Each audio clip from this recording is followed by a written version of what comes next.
Lesson 9 paper number 15 પ્રકરણ number 5 લઘુમતીઓ.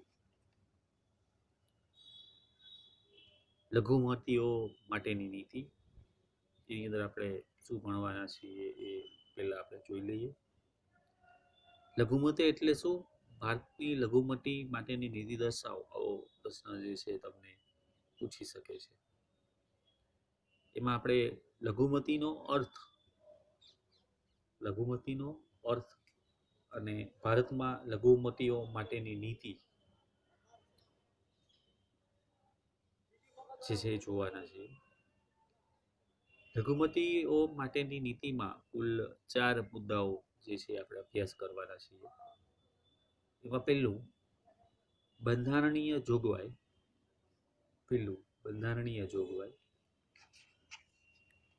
બીજું લઘુમતી માટે વિકાસની નીતિ. ત્રીજું શિક્ષણ ક્ષેત્રે શિષ્યવૃત્તિ.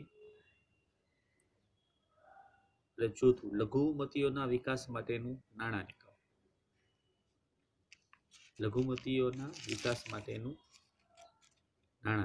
આટલો નાનો એવો પાઠ જે છે આપણે આની અંદર જે છે એ ભણવાના છીએ. ત્યાર પછી છેલ્લું પ્રકરણ જે છે એ આપણે ભણીશું.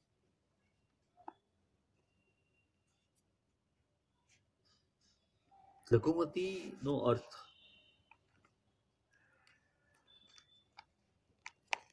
લઘુમતીની ચોક્કસ કોઈ વ્યાખ્યા આપવી મુશ્કેલ છે, પણ છતાં એક નાની એવી વ્યાખ્યા, એક સેન્ટેન્સની વ્યાખ્યા જે છે અત્યારે અહીંયા આપેલી છે, આપ લખી લેશો.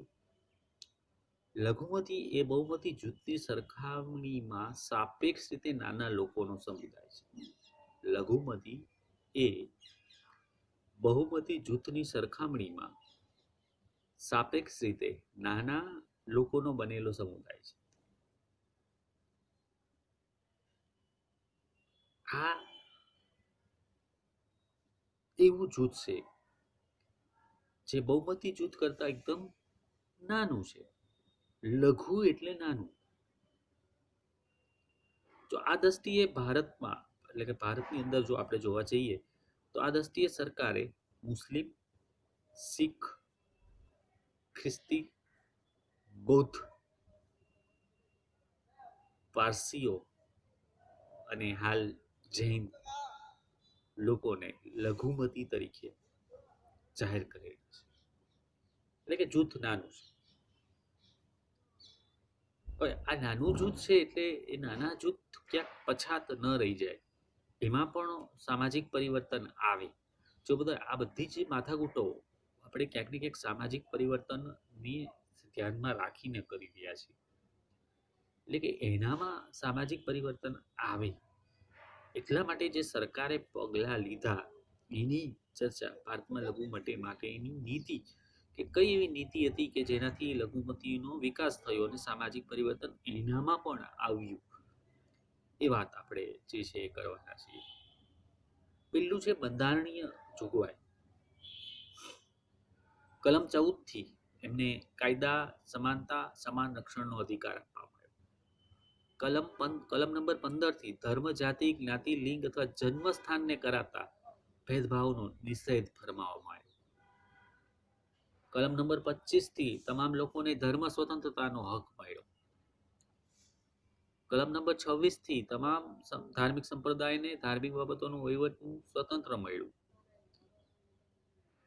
કલમ નંબર 30 થી ધર્મ કે ભાષા આધારિત એ લોકો પોતાની પસંદગીની શિક્ષણ સંસ્થાઓ સ્થાપી શકે અને વહીવટ કરી શકે એવો હક મળ્યો. જો બંધારણ દ્વારા લઘુમતીનું ઉત્થાન. પછી છે એની વિકાસ માટેની જે નીતિ ઘડવામાં આવી. સાચર કમિટી, લઘુમતીને વિકાસ કરવા માટે સાચર કમિટીની જે છે ગોઠવણી કરવામાં આવી. એમાં જે કંઈ ભલામણો કરવામાં આવી, જે કંઈ નીતિઓ ઘડવામાં આવી, એમાં મદ્રેસાઓ એટલે મુસ્લિમ સમાજમાં ઉર્દુ અને કુરાન ભણાવતા શાળાઓ, એને મદ્રેસાઓ કહેવામાં આવે. મદ્રેસાઓનું આધુનિકીકરણ કરવા માટે નાણાં પૂરા પાડવામાં આવ્યા, ધિરાણ સુવિધા પૂરી પાડવામાં આવી, લઘુમતી માટે ખાનગી સંચાલનની પ્રાથમિક ઉચ્ચતર પ્રાથમિક શાળાઓ શરૂ કરવામાં આવી, એના મુજબ એનસીઆરટી એ પાઠ્યપુસ્તક તૈયાર કર્યા, લઘુમતીની સ્ત્રીઓના શિક્ષણ ઉપર ખાસ કરીને ભાગ મૂકવામાં આવ્યો, એના માટે સ્પર્ધાત્મક પરીક્ષાઓમાં એ લોકોને તાલીમ મળી રહે એવી યોજનાઓ મૂકવામાં આવી, સ્નાતક અને અનુસ્નાતક કક્ષાએ લગભગ 32,000 જેટલી શિષ્યવૃત્તિ લઘુમતી, પોસ્ટ સ્કોલરશીપ પીએચડી કક્ષાના વિદ્યાર્થીને 3 થી 10,000 સુધીની શિષ્યવૃત્તિ ની જે છે એ ખાસ યોજના મૂકવામાં આવી, એના માટે એક સ્પેશિયલ નાણાં નિગમ જે છે એ ઘડવામાં આવ્યું. તો આ જે છે એ લઘુમતી માટે ભરવામાં આવેલા પગલાં છે. આ એટલા માટે આ બધા પગલાં જે છે ભરવામાં આવ્યા, ત્યાં આપણે જે છે સામાજિક પરિવર્તનમાં દિશામાં કામ કરી રહ્યા હોય ત્યારે આવા નાના જૂથો જે છે એ છૂટી ન જાય, એટલા માટે સરકારે લઘુમતી માટે જે છે આ કામ કરેલા છે. વાંચશો એટલે આ મુદ્દાઓ બધા તમને ખબર પડી જશે, હું એની વિશેષ ચર્ચા નહીં કરી. અને પેપર નંબર 15નું છેલ્લું પ્રકરણ એકમ નંબર 6 જે છે એની ચર્ચા હવે આપણે કરવા જઈ રહ્યા છીએ. રાષ્ટ્ર નિર્માણ અને રાષ્ટ્રીય અસ્મિતા છેલ્લું પ્રકરણ જે છે આપણે વાત કરશું હવે.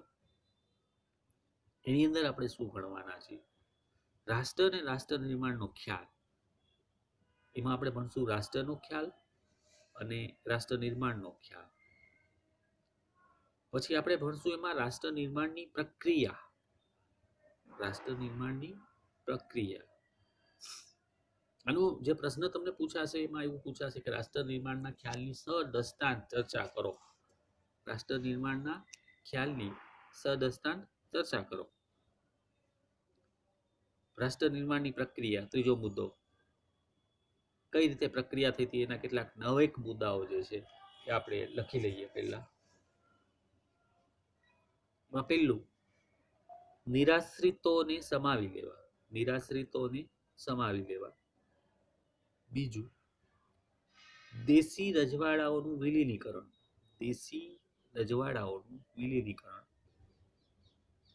ત્રીજું બિન સાંપ્રદાયિકતા, બિન સાંપ્રદાયિકતા. ચોથું રાજ્યોની પુનઃરચના, રાજ્યોની પુનઃરચના. પાંચમું રાષ્ટ્રભાષા તરીકે હિન્દી, રાષ્ટ્રભાષા તરીકે હિન્દી. રાષ્ટ્રીય પ્રતીકો અને પર્વો. સાતમું. છઠ્ઠું રાષ્ટ્રીય પ્રતીકો અને પર્વો. સાતમું વિજ્ઞાન અને ટેકનોલોજીનો વિકાસ, વિજ્ઞાન અને ટેકનોલોજીનો વિકાસ. આઠમું સત્તાનું વિકેન્દ્રીકરણ, સત્તાનું વિકેન્દ્રીકરણ. નવમું સ્વૈચ્છિક સંગઠન, સ્વૈચ્છિક સંગઠન. અને બીજો પ્રશ્ન આ પ્રકરણમાંથી આપણે જે પૂછાય એવો છે, બીજો પ્રશ્ન છે રાષ્ટ્રીય અસ્મિતા. પ્રશ્ન આપ છે લખી લેશો. રાષ્ટ્રીય અસ્મિતા ઐતિહાસિક પરિપ્રેક્ષમાં સમજાવી, રાષ્ટ્રીય અસ્મિતા ઐતિહાસિક પરિપ્રેક્ષમાં સમજાવી રાષ્ટ્રીય અસ્મિતાના પરિમાણો દર્શાવો, રાષ્ટ્રીય અસ્મિતા ઐતિહાસિક પરિપ્રેક્ષમાં સમજાવી રાષ્ટ્રીય અસ્મિતાના પરિમાણો દર્શાવો. આવો પ્રશ્ન પણ તમને જે છે આ પ્રકરણમાંથી પૂછી શકે છે. ટૂંક નોંધ પણ આમાંથી બે પૂછી શકાય, રાષ્ટ્રીય અસ્મિતા અથવા રાષ્ટ્રીય અસ્મિતાના પરિમાણો. રાષ્ટ્રીય અસ્મિતા ઐતિહાસિક પરિપ્રેક્ષ, આની અંદર આપણે શું ભણવાના છે? રાષ્ટ્રીય અસ્મિતા ઐતિહાસિક પરિપ્રેક્ષ અને રાષ્ટ્રીય અસ્મિતાના પરિમાણો. એમાં કેટલાક મુદ્દાઓ જે છે એ આપણે લખી લઈએ. પહેલું બંધારણમાં વ્યક્ત થતી અસ્મિતા, બંધારણમાં વ્યક્ત થતી અસ્મિતા. બીજું રાષ્ટ્રીય પર્વો અને પ્રતીકો પ્રત્યે આદર, રાષ્ટ્રીય પર્વો અને પ્રતીકો પ્રત્યે આદર. ત્રીજું, રાષ્ટ્ર માટે ત્યાગ અને બલિદાનની ભાવના. ત્રીજું, રાષ્ટ્ર માટે ત્યાગ અને બલિદાનની ભાવના. ચોથું, રાષ્ટ્રીય સંસ્થાઓની ગરિમા. રાષ્ટ્રીય સંસ્થાઓની ગરિમા. પાંચમું, ભારતીયપણાની ભાવના. ભારતીયપણાની ભાવના. છઠ્ઠું, રાષ્ટ્રીય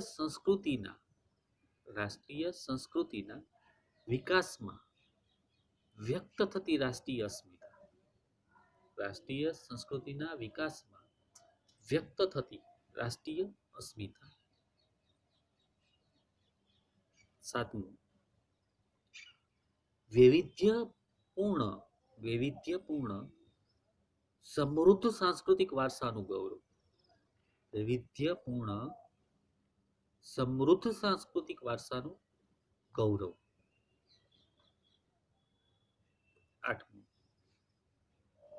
નાગરિક તરીકેની ફરજો પ્રત્યે સભાનતા. નાગરિક તરીકેની ફરજો પ્રત્યે સભાનતા. નવમું, સિદ્ધિઓનું ગૌરવ. સિદ્ધિઓનું ગૌરવ. અને પછી જે છે એ ઉપસહાર.